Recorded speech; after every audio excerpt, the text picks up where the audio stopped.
Okay, well, welcome back. We're in Markham, Ontario at the Pan Am Centre at the Mid-Season Clash 2024 presented by Dodgeball Toronto. And we have a special guest. For those of you that were savoring that last game, Joshua Secura is beside me here. And we get to relive that moment for the next 20-odd minutes. Yeah. So, Joshua, say hello first off. Hey, everyone. This is my first time on the mic, so excuse me if I sound a little weird. The sound of even my voice in this headphones sound a little weird. But yeah, thanks for having me. It's fun. It's been a great tournament. So the hilarious part is Mitch is in our ears. Yes. Yeah. Oh. Certain form of torture. Oh, they can't hear you? Oh, man, yeah. We can hear Mitch. Mitch can't hear us. I mean, you guys can't hear Mitch. We can hear Mitch. It's the ultimate test to keep you on your game. Because he's Absolutely. going to just basically throw things at you. Oh. And, and actually, if you're on Twitch, maybe Mitch, there would be a good chance, if there are specific questions, we can kind of fire them in. Oh. And so, actually, a thank you to Lucas, who's been watching this whole weekend and then saying, hey, we got to get Josh on here. Oh, that man, Lou. So, could you tell us, maybe, how would you like to break it down? Could we talk about the first half, or do you just want to kind of first kind of get things out there of like how it all felt? Oh, man. What can I say? We needed that, and we wanted it. Very emotional. We came into the tournament this weekend with the idea that we need to make a statement based off of our last national performance. We were embarrassed. We were let down by ourselves. We just played really, really bad. So this year, we're flipping the script. We've worked hard. We've done a lot of work on ourselves as a team, and take every game one step at a time. So coming into this weekend, we didn't have Kalen, Kalen was on the TC team this tournament, and he is a big contributor to our success. So we definitely had to pick up the slack, and everyone played amazing. They all did. Like, if I was having a rough game, someone else was picking it up. It was just, everything came together, and it was a very, very validating feeling amongst all of us to succeed like that. And now going into nationals with that kind of a momentum, and then throwing Killen back into the mix, I think we're going to redeem ourselves. Well, you've definitely earned your moniker of saying elite. You're just masters of the universe right now, hey? And Sorry, then, 1 second.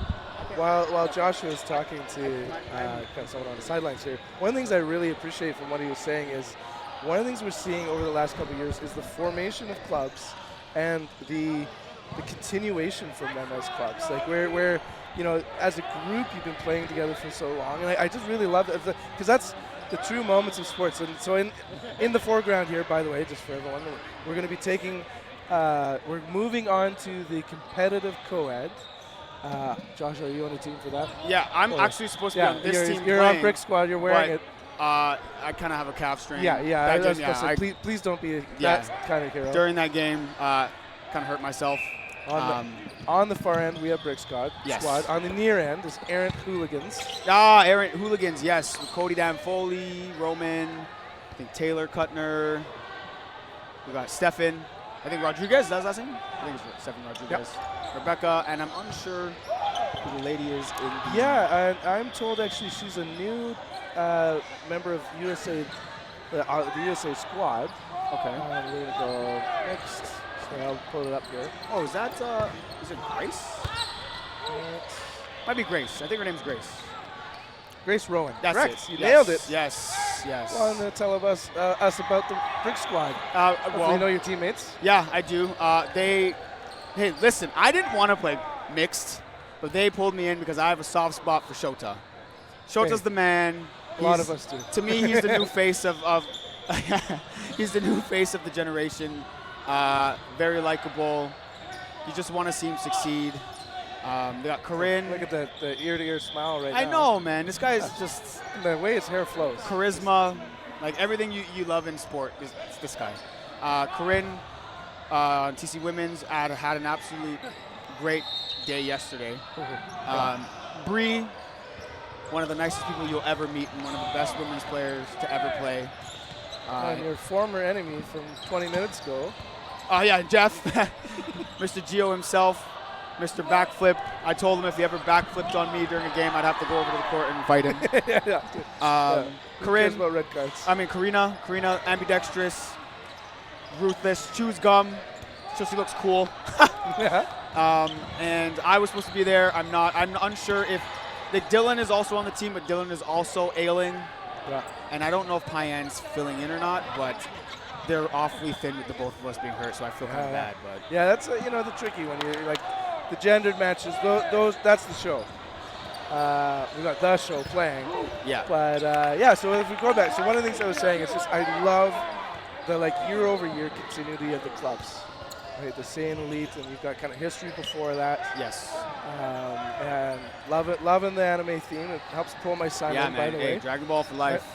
And he actually helped me pronounce the name properly. I keep thinking it was like Cyan. Saiyan, yes. So anyway, so first half, epic moments. I'm just even thinking about Guy Arms and having catch. Oh my goodness, Guy. And he was like turning away. Yeah. Was that intentional? No, I don't know if it was intentional, maybe on his part, but him throwing those balls away. And then kind of doing like a oops. We were like, dude, no. And then Guy just reminded us that we should trust him a little bit more. Yeah, Guy is the man. And he's been lights out all tournament. He's been making grabs and making big hits all tournament. He played outstanding. But that first half was, they got an early lead. Yep. They were just picking us off with a lot of delayed option looking plays. They'd make a hit and then someone else would look for something and throw across. It was usually Xander. And then we go down players too easily. So after those couple games, brought us together. Hey, look for that. Then we started to get a little bit of momentum. And they had a timeout in the first half too. Yes, we had a one timeout for the whole game, 30 seconds. Ian called it at a great time. And then after, honestly, after the first half, I know it was a no blocking. I think we won the no blocking. I think. I can never remember. It's a blur, dude. The second half was just a lot of energy.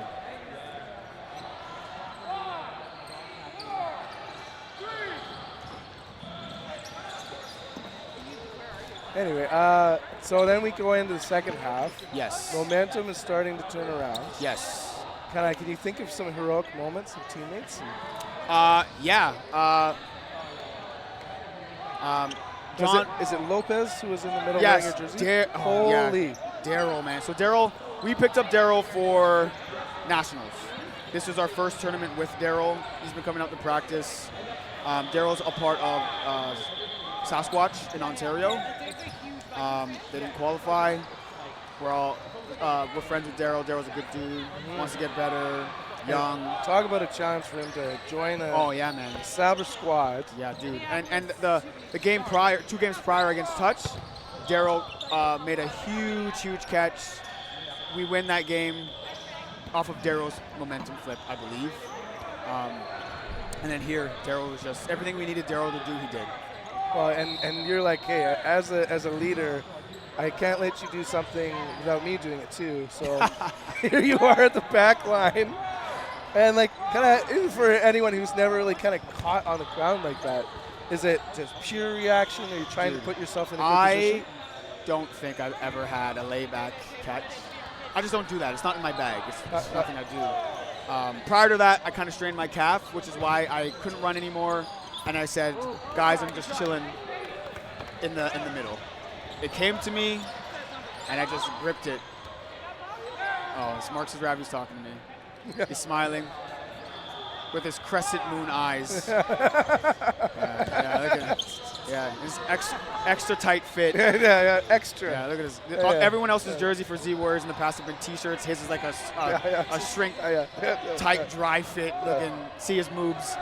But yeah, that grab, that was just reaction. I didn't look for it. It just came to me, and I just gripped it. And I just let out all the emotion. I'm surprised you didn't tear it in two. Honestly, yeah, I squeezed the heck out of that. Oh, man. Felt good. And then after that, the momentum just switched. Everyone else started to just pick up, hitting. I think there were even more grabs after. I got hit and someone made a deflection grab. Was it Wu? I think it It could have been John. Yeah, because it went off to your left. Yeah, dude, it was just a blur. Amazing. Yeah. And maybe, do you remember when they called the timeout? Dude, they call a timeout? I don't remember. What was unbelievable, so I was chatting with Matt Wood, and we are like, all of a sudden, we spent our time talking about the timeout and like what could be going on for Shred. I was so surprised. Oh, you know what? I think it might have been, there was confusion if there was a double. So that kind of extra time was able to, or was it that? Oh, actually, dude, I don't know. I think I actually got 2 games mixed up just now. It's just all just meshing together. That game was just a lot of fun. A lot of want. That's what it felt like. And any particular shout-outs of Shred players or moments that you... I want to start in the beginning, just seeing you guys go after Shred on his opening rush. But the fact that either way, he's just having, like, the most fun, whether you hit him or you didn't. Yeah. Like, he was just dancing around when you didn't hit him. Yeah. Show is... Oh, man. That dude is so unique. Explosive. He's a problem, obviously. So when he's involved in the rush, you have to take that shot. And fortunately for us, because our rush is quicker, they either have to compete against it or just concede. And there were times when Shota was involved in it. It kind of felt like this is the best chance we're going to get him. Oh, yeah. So, when they switched it up late in the second half, we were talking about how that was smart just because why sacrifice such a high leverage player? Absolutely. And when they moved it over, that seemed good. Who would you say has like the nastiest throw on the Shred team? Oh man, it changes. It depends. Like Gio and Dylan, obviously they can put some movement on that bad boy. Payan does a lot of no look cross body. And it hovers, which is cool. Shota's probably the most consistent with it, where it's just a dart, a consistent dart, quick. And the release comes before you're ready for it. And he can throw it on the approach, like full sprints. And not only that, he's like a cartoon in the way if you're throwing at him, we often saw you guys make good throws at his legs. Yes. His feet go flying back, but somehow he's still flying forward at you. He can tuck them, and use the momentum that he's using to push forward. He just tucks the legs as his chest is still coming forward. Yeah. And there's no trip and fall at the end. Absolutely not. That's probably, to me, like his ascendant moment. Yeah. And who else? Xander's got a dart as well. He's really great at those cross throws. Like they just another dart, just straight. They can be low, get your ankles and whatnot, and he has a curveball that he keeps hitting. And Kendall has a mean curveball. He didn't whip it out as much, but he has a mean one. And then Devontae and Cam are solid as well. Or Devontae and Cam are solid as well. Like that team is very experienced. They all play on Hex, Outsiders, and Shred. So it's a combo of like the top 3 American teams in my opinion. So talented, so young, so promising. Oh my God! Stop, man. Oh. And here's the other best part about him. As we saw, he had elite jumping. Yeah. Hits his target, and then as he's getting hit, he's like, "Hey, by the way, great play." Yeah. Like he's just smiling. Yeah, like, man. Hey, you got me, and that's good, dude. Just the fun. I look at Show, getting to know Show over the last couple of years, and seeing him develop. Like he's only been playing for about 1.5 to 2 years. Yeah. And I think he's about maybe 25, 26. Like, man, when this guy's 30, oh my goodness. What is he going to be? Same with, like, in the States, like Hashimoto's 22. When he's 28, what is he going to be? So much promise. We are at the end of the first half. I think Erant Hooligans with the lead, 2-1 into no block. So how does your game change when you enter no block? For myself or we'll start with you. Doesn't. I don't like to block anyway. Okay, yeah. I don't trust the 7-inch ball to cover me, man. I just try to move. No blocking kind of just makes the game, for me, it kind of just goes into the type of game I play normally. So everyone who likes to resort to the block, maybe they get a little uncomfortable. I like that. So like It's just like normal play. you just like when you're playing Fortnite, you do no build no matter what. Yeah, no build no matter what. Yeah. Just level it out. Yeah, I'm too much of a millennial to know how to build. Exactly. It's just like you see the Twitch reactions. Yeah, absolutely. But Shoda would be good at it. Yeah. But as a team, I think you have to like. Obviously, there's an aspect of the game that changes. You can't block, but you can't. I think you still have to enter it with the same amount of confidence you would if you can block, because you can just smell it. When you're on the court, you can tell if someone's just uncomfortable. And yeah, maybe I was going to say, so you play your same game, but I've been wondering is you're thinking about the other team and kind of who feels less comfortable. Absolutely. And that might feel like an extra confident moment there. It just makes your targeting a lot easier because you ideally want to throw at balls, but like a lot of people like to drop their ball, and then it's like you're not a threat anymore. So maybe we'll go over here. I'm a big fan of hold your ball and no blocking. Learn to move with it. That way you can do something with it. Yeah, it's readily available. Action time. Because if the ball's in no man's land or not in a hand, well, it's not helping anybody. So, and I'm thinking back to yesterday. What women's team were you coaching? I was coaching Dreamers. We lost to the winners. Lost to the Memers. We lost to the Memers, man. So I knew Memers was led by Kareem Biran. Who was your Memers team? Dreamers team. Dreamers, I had Stella and Veronica. Stella Vallis and Veronica Baird were captaining that squad. We had Mira, Jenna Flanagan, Cynthia Lee, Keitha filled in for us, just to even out the numbers, and we had Jocelyn Brewer anchoring the right side. And as a Westerner, I'll allow my bias to show. I loved seeing Bloom women be selected. I think we had Valentina Drew maybe on that team as well. Or was she Val was on Memers. She was on Memers. Yeah, okay. She's out of BC as well. Plays with Dynamites, and I think for nationals will be a part of Hyper's group. Do you know if Mira, was this her first time being selected? Mira it's her first year on the squad. Okay, first time on the squad. Mira is not activated. Not activated. Yeah, okay. Sorry, but Mira, I'm going to say this now so everyone can hear it back home. Mira's a problem. And Mira will be for years to come. Mira is one of the most athletic in the ladies' game. She does a lot of things a lot of people can't do. And explosive, fast, creative. And she's very, very young. Man, she is in the oven. And she is going to be a problem. And all is to say is that what I hope to see, I think maybe a question for you, because I remember watching you play 2019 Worlds. Yes. What was your first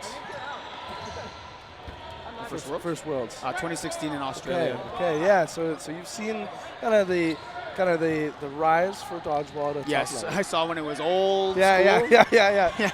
Or Mackenzie Legacy is one of your teammates. Yeah, my boy Mac Daddy Mackie. Yeah. And so here we are, and then not necessarily on the World Cup, but as you go into nationals, like one of the things I'm finding is we are truly a national sport, and the depth of each province is deep. Yes, absolutely. We're from Melee, where we were just watching earlier on, going like, oh wow, like I can't remember exactly how they placed at provincials, but very competitive. Oh yes, Melee is another group of homies of mine. Stages in my dodgeball career, I love those dudes. Kyle, Drew, Rizzo, we all played on Z together. Love those guys unconditionally. Justin Karandang brought me into the sport. Without him, I'm not even here. Wow. So a lot of love for those guys. And I love to see them succeed. And I'll be on the sidelines cheering for them whenever they play anybody. Great respect for them for sure. But yeah, like you said, the sport is crazy, man. The West, I love the West, man. Alberta or Calgary, especially because that's where I'm hoping to find myself living there shortly. Close to BC, close to you. Yeah. Nice little hour Big flight. Big fan of the dodgeball community. Yes. Just the way that dodgeball has evolved, man. Yeah. It's been great to see. Every year there just seems like there's a new tactic that's being implemented. Whether it be, I remember when pump faking was not a thing. Isn't that incredible when you kind of realize something so core? And like you said, like one thing that Matt Wood and I were talking about was the step off. Speaking of your game. Sure. And we were saying like a couple years ago, like the step off is just ungentleman, is uncouth to do. And it's like, well, this is actually, when we were watching, it's like, this is so awesome because this is setting up what I hoped from the beginning was actually an overtime match. Right. But there's just kind of all the little edges we learn. And you see new players might not come with the background of many years that you've had. Right. And kind of surprise us because they didn't know better, right? Like he'll show a play that just kind of came from him. Right. Or, you know, especially in women's games, it might be coming from other sports. Absolutely, yeah. And it's so hard to say the inspirations for dodgeball anymore. I used to say, like, you're moving like it's basketball, throwing a baseball clearly. Yeah, there's, man, the different backgrounds that rear its head in this game, it's crazy. I remember talking to Jack from Malaysia at Worlds last year, and I asked what his background was. And his background was golf. I'm like, what? He's like, yeah, just a lot of, like, the hip separation and whatnot just transferred really well for him. I'm like, what, man? And their national sport is badminton, from what they told me. So they got a mean flick on the ball. I believe Dan Lack and Mike Koo, badminton. Yeah, I was about to say, speaking of Calgary, and I keep making fun of Sean Chien for liking volleyball. Oh, man. Volleyball, I find volleyball footwork and, like, being able to quickly get down, back up and square, like, all that stuff transfers so well. The court vision. And the footwork, basketball, and even football too, to get like the peripheral, being able to see a little bit of everything. Yeah, I often suggest to people goalie training. Sure. A lot of what they're doing is eye work. Sure, absolutely, yeah. And a little bit of like creativity, man. Like there's a point where the game is, it's everyone's skill. Everyone can throw, everyone can catch, block, dodge at a certain point, right? And it's little extra things, a little extra hard work or creativity that can really make the difference. Because I believe that this game's like 20% skill to me. Once you get to the high level, the rest of it's mental. Can I get in your head? Are you in my head? Can I make you think twice? All that stuff. And that's the fun part. You don't have to be the best to win. Yeah, especially in a 6-player team sport with 6 balls. It's not like we're handing the ball to LeBron every time. No, absolutely, yeah. And it's very easy to isolate a really, really good player. Okay, Elsinger almost got cold caught by that one. And it's a show to throw, too. I know, man. This guy, man. Darts, nothing but darts. Let's see if he lets one go right here. Oh, no. Do something cool for the real, Shota. I know I tried my best to in that shred game. I'm like, dude, I do not want to show up on a reel for show. He's already put me on there enough times.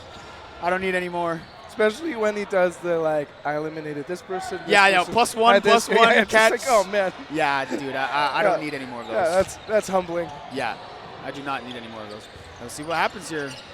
Got two of the young bloods for the U.S. team. 2-on-3. Becca. Oh. Man, shows tats. Man, this guy's cool, man. I love that he's just moving around the court, even though he gave everything alongside you. Oh yeah, it's that 25-year-old, 26-year-old joints, man. I remember when I could do that. No more. Okay, 1v3. This might be a real moment. I think your match was one of my favorite country songs. It's like, I'm not as good as I once was, but I was as good once as I ever was. So it was just, there's no better game you've ever had. Nah, man, yeah. I gave everything. perfectly. We did everything we could. And it was a little bit of a redemption last at the kickoff a couple months ago. We faced Shred in the semis, and it was a tight game as well. Oh! And when you take down show, it feels extra good. Extra good. Nice grips. And again, you kind of pointed to something that I've really loved about dodgeball. Is, we have co-ed teams and pick up and have fun and mix people around. Yes. But it's, again, the clubs where it's like we have recurring tournaments like this. And it's so great also to get outside just like the provincials or nationals. Yeah. And have meaningful tournaments, be it Westerns or the Thing or the Clash. Yeah. And then you're like, I'm smarting from that loss last year. Yeah. And like that's true athleticism, right? Like, hey, we want to win the cup this year. Yeah, absolutely. And like we didn't know, like going into that final, and especially coming and watching the semis between Canada and Shred, you're sitting there like it's one of two things, right? You're either facing the Canadian national team or you're getting a redemption game against Shred. And like, we don't know what we're getting. It didn't matter. Like, in our head, we're like, yeah, we want either. But to get to kind of redeem ourselves and kind of close that chapter a little bit, to kind of just reassure ourselves, you know, we can still bang. Man, was that good. It was just a good feeling. I was grateful. I was very, very, very grateful for how the guys really just showed up this weekend. Lucky. And we're in our final minute of regulation here. Yep, it's tied 3-3. This might go extra set. This seems so familiar from the top games and playoffs. Yeah. We got a lot of competitive players up in here. A lot of seasoned players. Let's see. I wonder if Cody's like me. Oh, Cody held. Boo. Maybe the last question for you. You've Sure. been doing a lot of coaching in the last few years. Yes. And it's fun. what style of coaching do you think best fits dodgeball? Like, how do you come alongside a team? You know, it's not a rec team. It's not a intermediate team. Like they know how to play. Yes. It's not necessarily teaching them the game. Yes. You know, it's not the farm team. No. I think. So you're asking me? Yeah, like kind of what's the style as you come along? Let's say like, hey, you get to coach this team. Right. You did for the Dreamers. Right. And let's say it's consistent. And I can't remember provincial. You've coached some women's teams. Yes. Reckless. Yes. Yeah, Reckless. And so, are you letting them choose the plays? It's like, are you kind of saying, hey, here's what we do in this moment? It's more of like a general. I would say, understanding of the game. Like when they're out there, do your thing. Like I'm not going to try and sit here and micromanage because the game just not going to go up and down the sidelines calling the plays. No, there's not enough. There's not enough time, and by the time I have to call, it's too late. Absolutely. And a lot of, especially in Reckless, like those girls have been playing for years before I even started. They're already coaching tuned up, them. They've definitely seen more success than I have personally. It's just I feel like my job with them is to just help minimize the mistakes.